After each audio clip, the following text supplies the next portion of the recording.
Hopefully, now that Goku has a Kintone, he used that to get himself and Yajirobe back to the top of Carding Tower this time.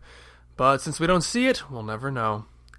Surprisingly, according to dialogue, Carding does not give Goku a senzu this time, but instead heals him with medicinal herbs we never see and which are never employed again. You'd think those would come in handy in those moments when he only has 2 senzu, but Goku does say he was healed in a day, so maybe not. It turns out that even with the Choshinsui, Carding still expected Goku to die against Piccolo, but planned to use the Dragon Balls to bring him back to life. And then he has to be told that Shenlong is dead because he didn't know. Okay, so you were watching Kame-Sennin die, but then... What? Did you get bored? How did you not see this? But this brings up the fact that the souls of those killed by Mazaku are not able to pass on to the next life, but instead drift aimlessly for eternity. Now that's what I call giving death a consequence. However, there might be a way to revive Shenlong, and that's by visiting the creator of the Dragon Balls, Kami-sama, or God, himself. Yajirobe gets to play the atheist in this conversation, completely disbelieving that there is a god, let alone one who lives in a magical floating sanctuary high above the top of Carding Tower. But it's there, and only those deemed worthy by Carding, like Goku, but not like Yajirobe, can go there. Kintone can't reach it, and a rocket would be repelled by it. The only way to reach where God lives is Goku's Nyoibo, which he left behind. Goku returns to the battlefield but can't find it. He thinks to go to Uranai Baba, who divines the location for free. It's a Kame house. Goku rushes there, retrieves it, and runs off again, leaving his friends utterly confused with all this talk of God, bringing Kuririn and the others back to life, and warning them not to burn the bodies in the meantime. When Goku returns, the trio climb to the top of the tower, and, sure enough, in the ornamentation is a hole for the Nyoibo to sit. Carding gives Goku a bell as a symbol of his approval, and Goku is on his way. Yajirobe suggests that if there is a god, Goku should change his clothes to something more presentable, but Carding ominously warns that they'd probably get ripped again anyway. And after Goku sets off, Carding mentions that God's face is a face Goku knows. I absolutely love all of this. Everything Carding is saying in these chapters just enriches the Dragon Ball universe so much. That those killed by demons can't pass on, that there is a god who created the Dragon Balls, that Carding has to vet those who wish to seek God, and even small things like Carding giving Goku a bell, which really could have been excluded without any consequence to the story, was just a fun little mystical detail that made the whole thing feel more real. Especially since the mystical elements of Dragon Ball are about to be largely ignored in favor of a much more space fantasy, science fiction light direction, giving Earth more mythology is something I really appreciate. Even retconning the origin of the Nyoibo to something Carding gave Kame-Sennin works for me. Normally I find such attempts at wrapping everything up in a neat little bow to be a universe-shrinking endeavor that explains something that never needed to be explained. But this makes perfect sense, especially given that it had already been established that he received Kintone from Carding as well, and in this case there's no need for any kind of workaround for contradictions. Finally, what might have come across to some as tepid exposition is granted energy and humor by the bickering between Carding and Yajirobe. But going to see God is just such an exciting new turn for the story. There's more to this world than we ever guessed there was. Now, for the longest time, I'd been planning to praise Toriyama for the fact that even the design of Carding Tower perfectly lent itself to this idea, with the ornamentation at the top looking exactly like it could fit the Nyoibo. Unfortunately, as I was working on Part 4, I realized that actually wasn't the case. Prior to the chapter where the idea of God is introduced, the top of Carding Tower actually has more ornamentation on it than it does afterwards. And if only Toriyama had just rolled with that and had Carding take that part off when they got to the roof, it would have been seamless. Or even had it been there at the beginning of the chapter only to have disappeared by the time Goku returned with the Nyoibo, one could have assumed Carding had removed it in preparation for Goku. But it disappeared in the beginning of the chapter before Carding had even realized Shenlong was dead. So bam! Teeny tiny contradiction. And he would have gotten away with it too if it wasn't for me. Still, it took me 16 years, so he did a good job. After a time, Goku finally sees the Sanctuary of God, and I love the design of this place. It's simple, but so clean and beautiful. It's pretty sparse, mostly just tile, but there are a few gardens and an ornate palace in the back. It's beautiful, but also empty and mysterious. Either that, or with its tiled floors and curved metal ladder, it's an inverted swimming pool. And even the base of the sanctuary matches the top, the new top, of Carding Tower. However, that ladder is just extraordinarily inconvenient to reach. Good thing Goku has that tail. It would suck to make it all the way here only to fall to your death. When Goku climbs up the ladder, the first thing he sees is Kami-sama's attendant, Mr. Popo. I really wish I didn't have to talk about Mr. Popo, but considering that American television's recently made Blue Popo a thing, I guess I have to address him. Mr. Popo is presented as a mystical genie-type figure whose facial features strongly resemble the blackface stereotype popular in America through the first few decades of the 20th century that has since come to be seen as harmful and degrading to black people. And while actually turning Popo a new color is a relatively new thing, his character has always been altered to a degree in his trips to America. Aside from his appearance, Mr. Popo also speaks in a very rudimentary, uneducated way, and refers to himself in the third person. So when the TV series was first brought here in the 90s, while Popo's appearance remained the same, his dialogue was written much more intelligently.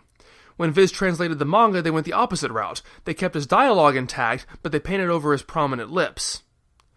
So, what's my take on Popo? First, let me just say that this is probably the most serious subject matter I've ever tackled on this series, or even this channel, and it's not at all my intention to offend anybody. But the fact of the matter is, when it comes to any subject, serious ones like racism included, people are going to have differing opinions. There is no way every person's going to agree as to what's offensive and what's not, and since it's such a personal issue, there can be no absolute authority on what is offensive and what is not. Also, I am not black, so I cannot presume to fully understand that experience. Still, with all that said, I don't think Mr. Popo, in and of himself, is racist. There. I said it. That's not at all to say that I don't consider Sambo-esque stereotypes as the representation of black people to be racist. But Mr. Popo is not a black person. He's not even really human. We've seen Dragon Ball's depiction of a black person before, and it looks nothing like Mr. Popo. So I can't really say I disagree with the idea of taking visual design elements that were once used in a derogatory context and placing them in a new context where they no longer should be able to do any harm. After all, fantasy creatures have to look like something. Now, is there a valid point to be made that those who were alive back when such imagery was common might be hurt simply by being reminded of that? Of course.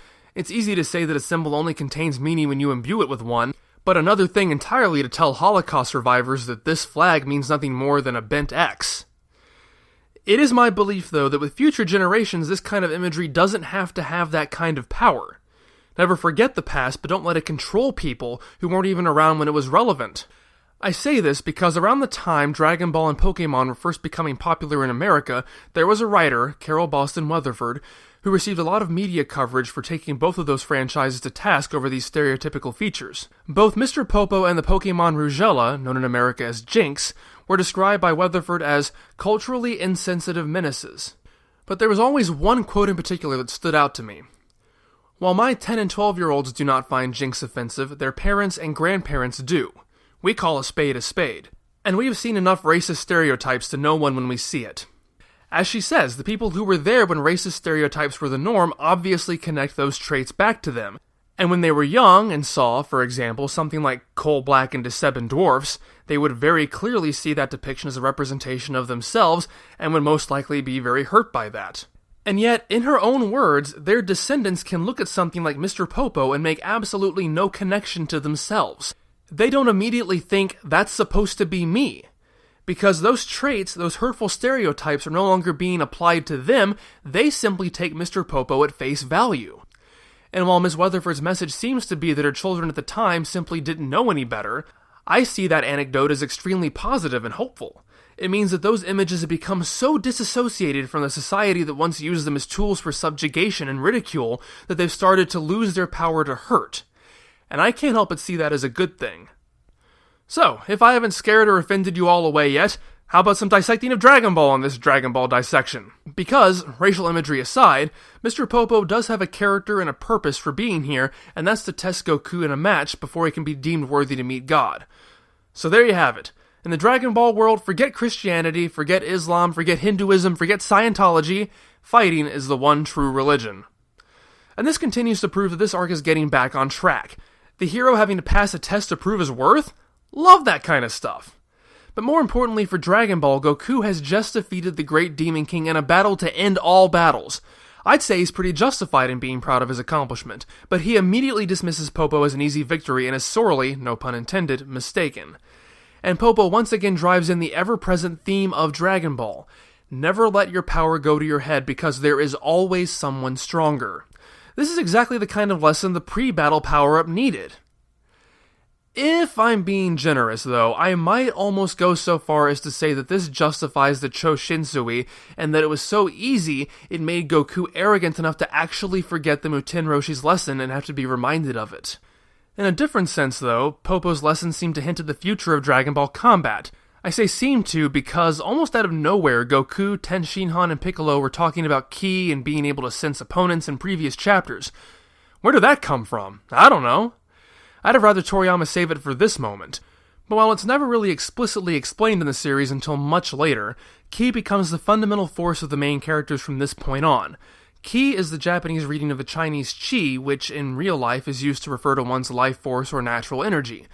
Dragon Ball takes that and amplifies it into a much more tangible thing. Ki is what is used in all the characters' energy blasts, like the Kamehameha, and it's the manipulation and amplification of ki that will allow the characters to so greatly transcend the limits of standard martial artists even in their world. Here, Popo instructs Goku to empty his mind and to move quieter than the sky and faster than lightning. He also demonstrates that there is more to seeing than relying on one's eyes by detecting through presence, air movement, and instinct. Granted, some of this feels like the presence-seeking that Goku was able to do as far back as the 5th chapter, but I still eat all of this stuff up. While Goku is initially rejected by Popo due to his inability to fight, Goku becomes aware of his flaws and is quickly humbled, but he maintains his Goku-like resilience and smile in the face of adversity, and that apparently pleases Kami-sama enough to grant him an audience. A body steps out from behind the door and it's none other than Piccolo. Goku rushes into attack, but Piccolo just flicks him away. It turns out it's not Piccolo, this is God.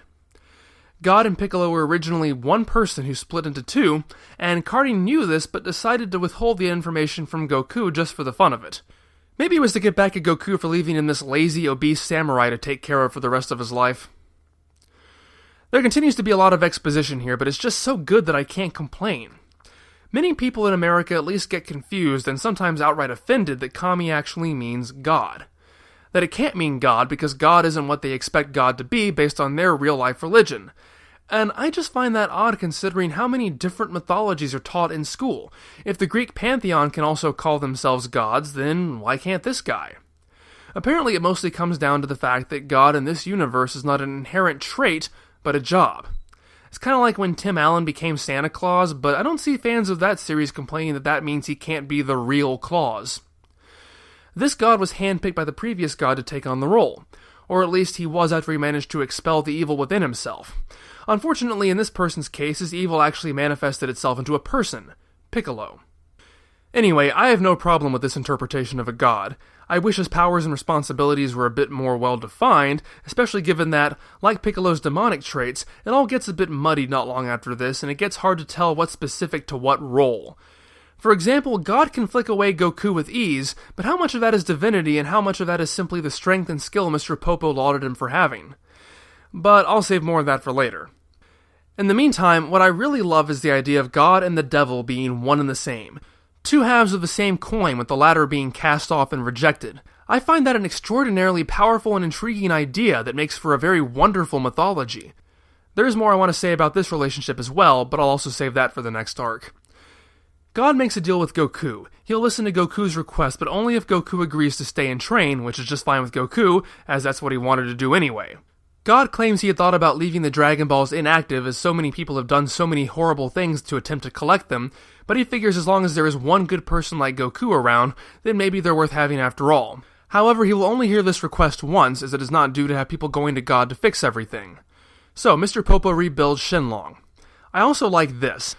It's very distinctly Dragon Ball, taking the divine and mystical dragon god and having him be put back together by a combination of godly magic and model glue. At Kame House, Shenlong appears and grants the wish without them even having to make it. Revive all those killed by the great demon king Piccolo. Shenlong also informs the others that Goku will be training in heaven with God for the next 3 years, and they'll see him at the next Tenkaichi Budokai because, as God tells Goku, Piccolo will be there seeking revenge. Goku's friends are in awe over what's happened to Goku, and it inspires him to train even more diligently for the next tournament. As the arc concludes, we get to see Ten Shinhan, Yamcha, and Kuririn working hard. But not Chaozu.